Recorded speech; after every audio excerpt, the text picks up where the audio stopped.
Hello, golf fans. Welcome to Let's Talk Golf, the Upper Cumberland's golf forum to not only help you with your golf game, but to bring you interesting people and developments in the golf industry. Well, Pro, I believe we have a real interesting show today. We've got some interesting people on the show, among them Mike McLeod. Well, Mike is a great guy and a real golf enthusiast. He's also editor of 4 magazine, put out here locally in Cookeville.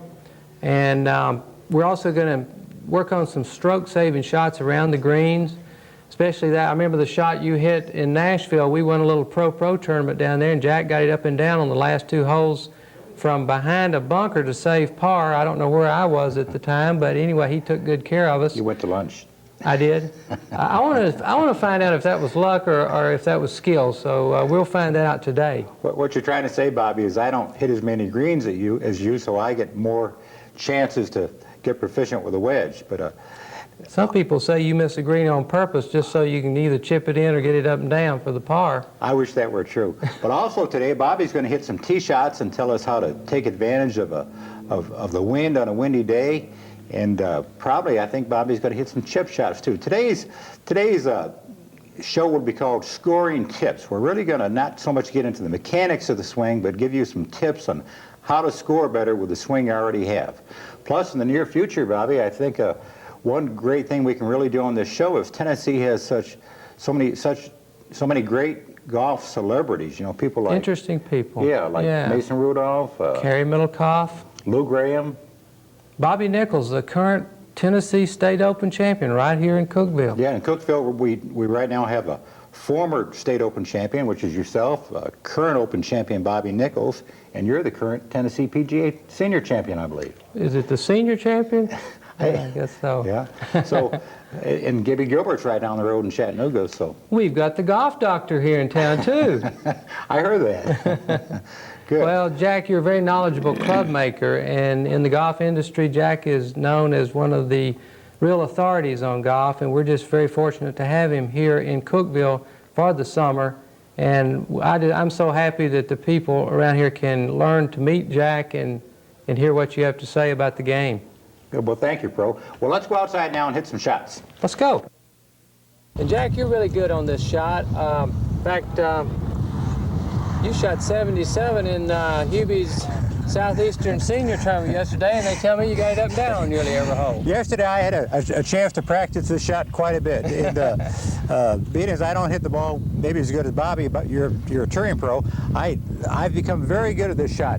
And one thing I noticed at a driving range, most golfers, when they go to the golf course, they'll spend so much time hitting drives and 5 irons and 2 irons, and yet 70% of a golfer's score comes from 100 yards in. So this is really a shot that can take a guy that maybe has got some athletic ability and shoots in the 90s and maybe make him a low 80 player just by learning some finesse around the green.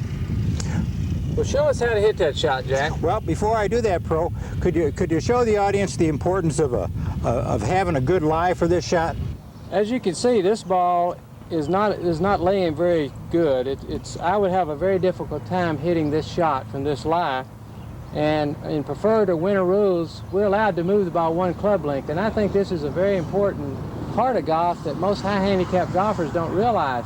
But before I touch this golf ball, I look at an area. I try to pick out a piece of grass to be able to move the ball to, and that where the grass is growing in direction of the target, toward the green.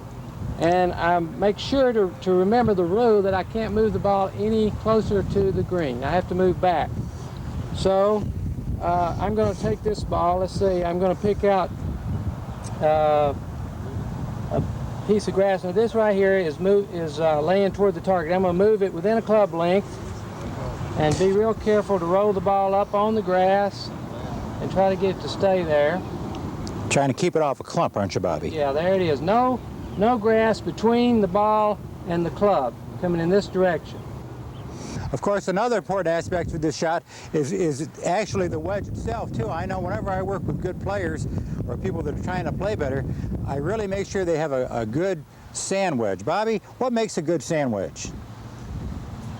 Well, the first thing I consider with a sand wedge is the amount of bounce on the club. You know, Gene Sarazen invented the sand wedge, and what he did was he welded metal on this part of the golf club, which is the flange, and it's like a rudder effect, and it makes the chipping much more forgivable. It's a more forgiving golf club.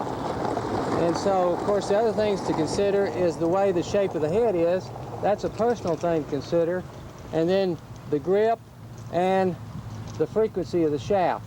But in a sand wedge, we're talking about mainly the flange area. Or the bounce. Right. Right. It's a combination of the bounce and the loft. A good sand wedge, or any wedge, might have loft between 50 and 64 degrees, and we like a good sand wedge to be around 60. So that's important, along with the amount of bounce. All right, let's hit the shot. This sand wedge here says Johnny Farrell Baltusrol Golf Club. This club must be older than you are, Jack. Yeah, it's an old club, and I'll tell you a funny story about that club. I was down in Florida playing golf with another golf pro, and I was waiting for him to show up in his shop. Mike Warabik, I think you know Mike. Yeah. And Mike was out on the left tee or something, and this club was sitting by his office, and it had a $35 tag on it. And I picked it up, and I looked at it, and I said, boy, that's a good club. And I bought it and stuck it in my bag, and we're out playing a little later, Mike and I. And Mike says, where'd you get that wedge? That's why I bought it in your shop. He said, that's my wedge. You can't buy that. I said, it had a sticker on it. He said, well, I was mad at it, but I didn't want to sell it. I said, Mike, it's too bad. I said, that's my club now. And I've had that wedge now about 2 years, and boy, I'll tell you, like yesterday, it got me out of a lot of trouble. So it's really important to have a good wedge. Let's hit this shot now. Okay. Now, we've got some balls set up here. We've got some good lies, and of course, we have a couple bad lies. Bobby, I'm going to hit a couple of these bad lies just to show people that sometimes you have to settle for less than perfect. You know, Jack, sometimes just being able to understand the limitations that you have on the golf course.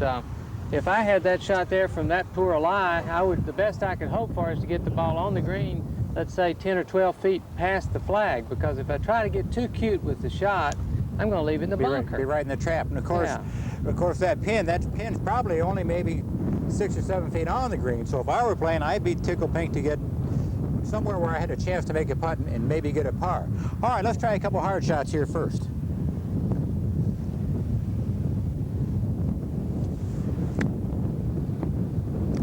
You got a little too cute with that one. I don't see how the wind came up and that helped you, pro. Help me a little bit. You're not that good.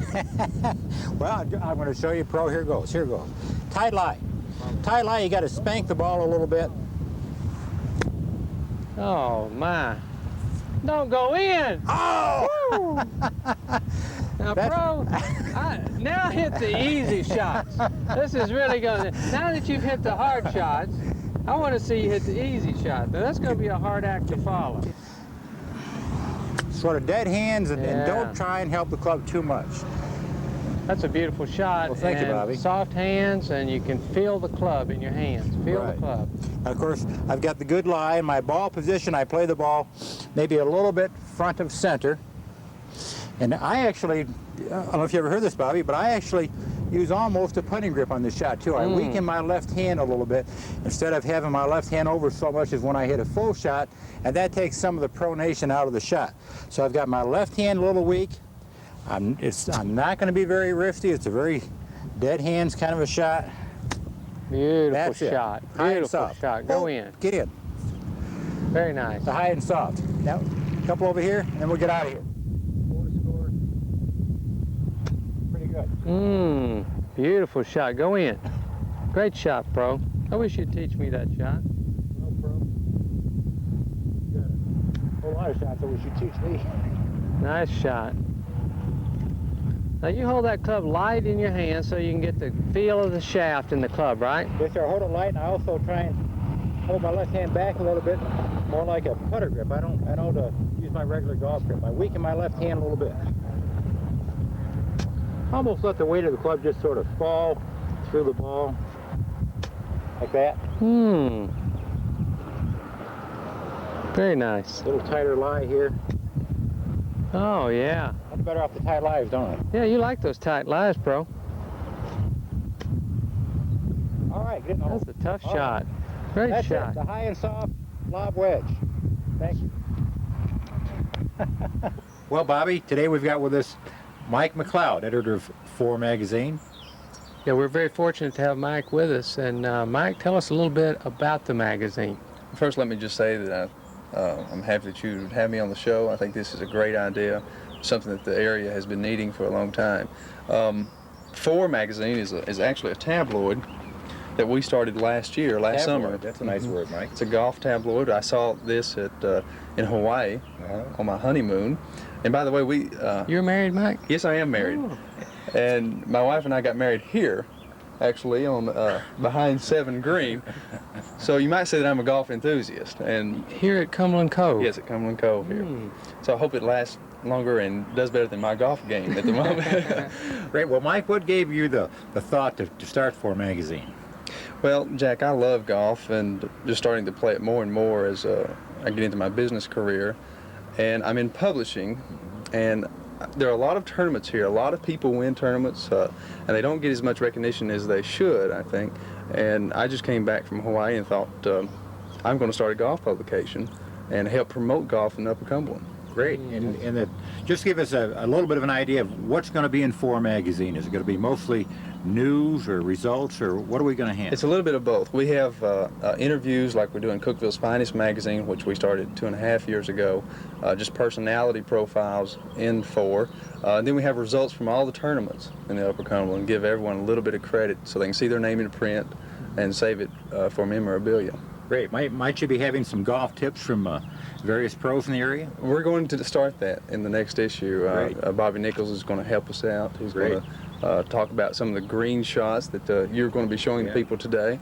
Need to get a tip from Bobby. I think we will. You know, Bobby Nichols just won the Tennessee Open, and I know everybody will be interested to hear how he did that. And he shared some of those experiences with me, and it was really interesting to me. Tell us a little bit about what's in your last issue of the magazine. Our last issue, we had a story on the golf doctor, Jack Wall. Who?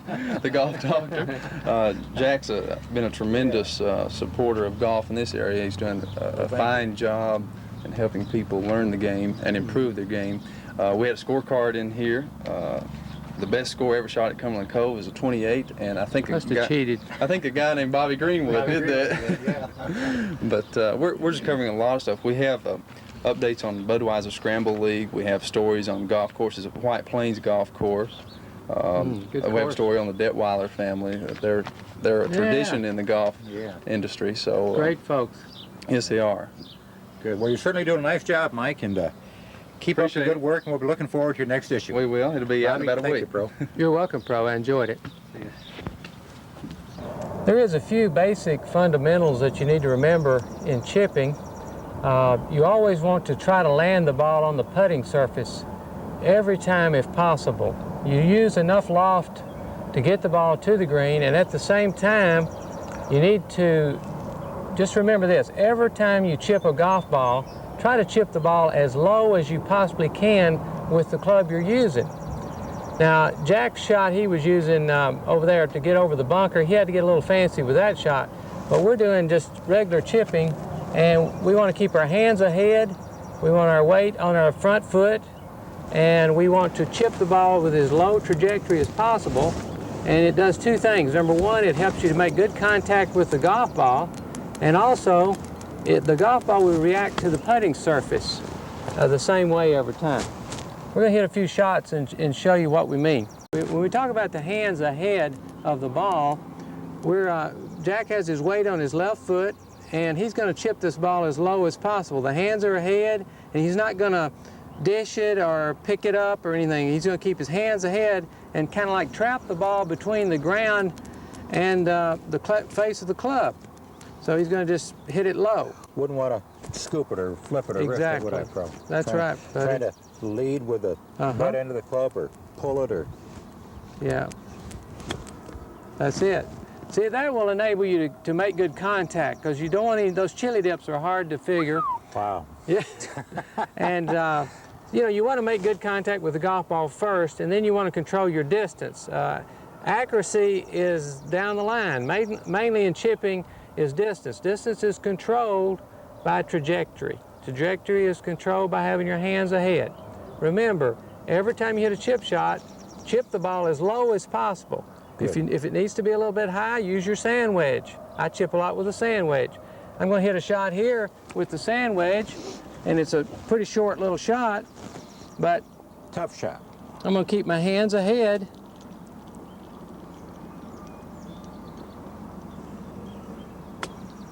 Great job, Bobby. Bobby's probably one of the finest chippers I've ever seen, and he's got a lot of feel. And if you notice how close his feet are together and how close he is to the ball, this gives him a lot of control. Another thing Bobby does real well, great shot, Bobby. You've done that before, haven't you? Yeah. Another thing Bobby does real well is, if you notice, Bobby is holding the club down on the bottom. The closer you are to your work, the more control you have. Feet close together, soft hands, weight on the left foot, holding short on the club, and then he's going to try and hit this shot as low as he can. Let's see you knock one in, Pro. That's the way I hit it. Well, there's a lot of things you can do with a sand wedge. In fact, you get unusual lies like this.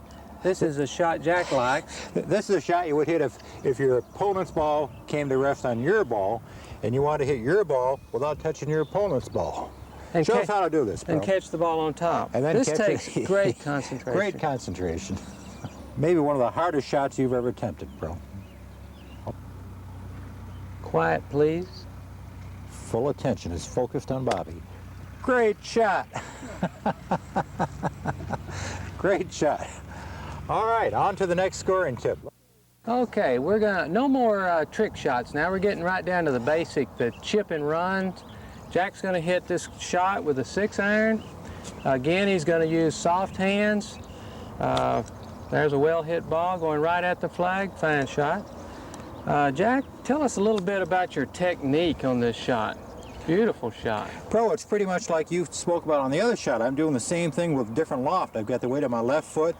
I've got soft hands. I'm using a lower lofted club because I'm trying to run the ball more. Beautiful. And it seems to give me a little more control. But same thing, soft hands, feet close together, down the short end of the club, down toward the bottom of the grip, and just trying to hit the ball as low as I can. Trying to get it near the hole. Fine shot. Okay, well, Bobby, let's go back to the lesson tee and work on some alignment. Good idea. Today we're really getting into the scoring tips, and that would be a good one. Okay. Okay, let's go. Bobby, as you know, alignment is probably one of the most important parts of the golf swing, wouldn't you say? Amen. Hardly anybody knows how to line up correctly either, Jack. You know, so many times we play with these amateurs, and they might have a great swing, great grip, good posture, and don't really have much chance to hit a good shot, do they? Yeah, they have one of the above, but if you're lined up incorrectly, you have to make an adjustment somewhere in your swing, either with your grip or your arm swing. Let's talk about correct alignment. Okay, but first let me talk just for a minute about incorrect alignment. A person wouldn't take a rifle or a shotgun and aim it like this because he really wouldn't know where it's pointing. If you were going to shoot a rifle, you'd always get behind it, wouldn't you, Pro? That's right. And it's the same way in golf. In golf, a good shot always starts behind the ball. Pre-shot routine. In fact, let's do it like you did it on tour. Show us your pre-shot routine on tour. I need a caddy. I'll be the caddy. Let's go.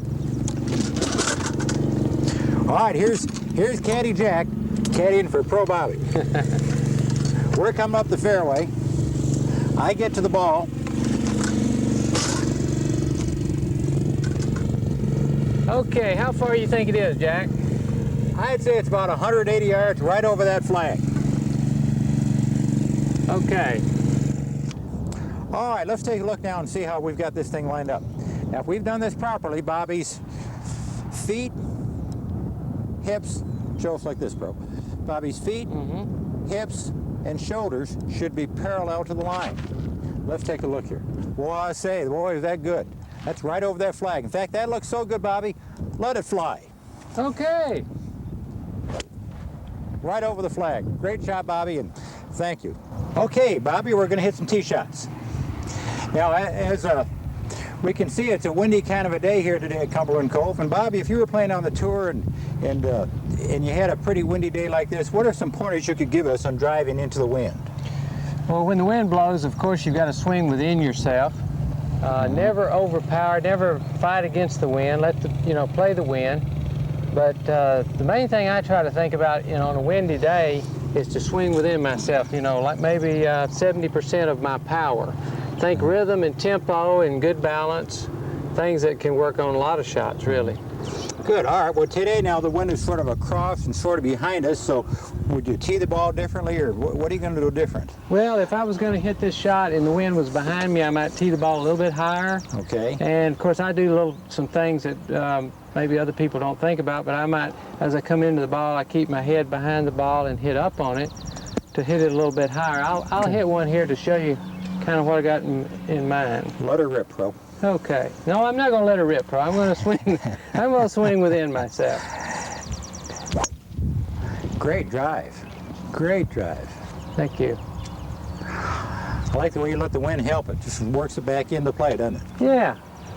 Just play within yourself. Good tempo and rhythm. Soft hands. Don't get in a rush. Good tip. Soft hands. Never grip that club too tight. Great. Boy, the wind's got that one. Boy, you picked up another 20, 30 yards. Just letting the wind help it, left to right. In fact, the wind actually helped that get into play better, didn't it? I'd like to have a bushel of those to go. I bet you would. We'd never see you. You'd be on the senior tour all the time.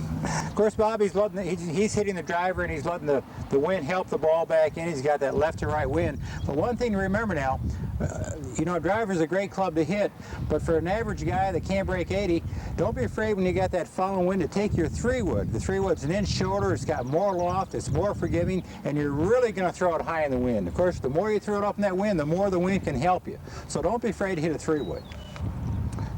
Just a quick pointer now on the grip. I would say, and correct me if I'm wrong, Bobby, but I would say about 70% of the golfers we work with, their left hand is too weak or too far this way. Notice how Bobby's got his left hand over so that the V in his right hand points to his right shoulder. Then he takes his right hand, he gets his palms opposite, he's got the club in the fingers, and the key is he's hanging on to the club. I don't even like the word grip. He's not squeezing it, he's just hanging on to the club.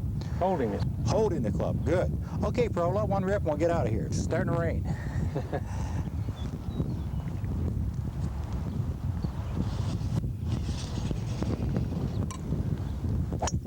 Great shot. Great shot. Let's take a look at this swing in slow motion. And maybe as we do, Bobby, you can give us a few pointers that would help the average golfer on a full swing.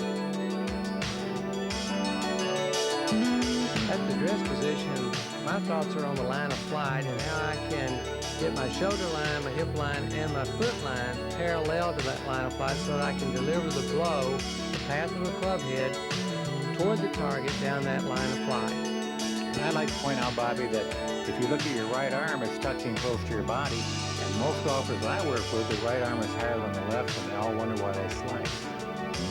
Actually, the most important line to consider is the arm line. That needs to be pointing pretty much at the target. The arm hang is formed by the bend in the hips. As we start the swing, you'll notice that this is a one-piece takeaway. Generated first move is the left shoulder and the arm moving away from the ball. The weight has moved to the inside of the right foot, and the shoulders are turning on pretty much more of a horizontal plane. Plus, if you notice, Bobby still has his left arm more or less parallel to his target line, and as we progress here, watch his back turn toward the target. This is a good way to generate a lot of power, to get wound up, and yet at the same time resisting into the right side. Notice how high the left heel is. It's kind of like we got a Dale Strawberry, or what's his name, Darryl Strawberry baseball slugger. All the weight, 100% of the weight now is on the right foot. And some real neat things here, Bobby now has turned his back completely to the target. And if we look at this real close, he still has the same 45-degree bend in his hips. Now starting the downswing, I'm going to drop my arm straight down. The weight is going to move to my front foot, and I'm driving down with my arms and my knee. And if you notice, just before impact, Bobby is almost level to the ball. His right heel is barely come off the ground yet, and and he's moving the ball real strong here. Okay, now we're moving into the impact position, and the ball is going down the line, and the right side of the body is the fall through. It's obtained by relaxation and the weight of the club head. The club is pulled the right side, the right arm, the right shoulder, the right hip. Would it be fair to say, Pearl, that the centrifugal force of the swing carried you into that full finish? If I'm totally relaxed, that's exactly what happens, Jack. Well, Pearl, thanks for a great day and for a great show. And, you know, this is show number 1. And considering you forgot the script, I think we did pretty good. Well, I'll have to admit, you did know how to hit that shot over the bunker. That was, I guess that was some talent involved there and a lot of technique. I hope we all learned something. Yeah. I know I did. I was able to hit that tee shot better than, I wish I could remember how I hit it. I'd like to have a bushel of those to go. Yeah. And you hit some great tee shots, and y'all come back and let's talk golf again. All right, let it fly. Balls in the air. Here we go. Ooh, great shot. Awesome. Uppers maybe. Oh, that's so good. Pearl hit one. We playing for the usual? Yes, sir. No, let's double today. Oh, you feeling kind? Feeling kind? You can win 2 milkshakes. This is for double now, double milkshake. Double, huh? Boy, home run, look at that. That may never come down, Bobby. Let's go get it. Let's go get it. Oh, you're awesome. You know, Pro? Great show, great day. Off we go. And trail to